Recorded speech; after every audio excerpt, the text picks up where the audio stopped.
Hey guys, here we are outside of the Cardinal Limited. Great campers. They have about 4 floor plans that they offer, anywhere between a bunkhouse and just a regular rear living or rear kitchen style camper. Auto leveling, I believe, is standard on them. If not, it is an option. Solar panels are standard on them.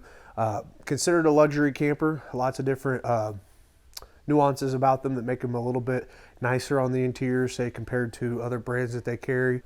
Here we are inside of the Cardinal Limited. As you can see, there's laminate floors throughout, no carpet. Solid surface countertops are standard on all these campers. Again, they're considered a luxury brand. They do a nice wood trim throughout. Thomas Paine collection furniture that lights up and massages, so that way you get the nice feel of the luxury camper. Again, bunkhouse options as well as just rear living or rear kitchen styles. Lots of different floor plans, and if you have any questions, give us a call here at RV Wholesalers, or shoot us an email, or just give us a reach out and ask us the questions. 937-843-9000. Hope to hear from you.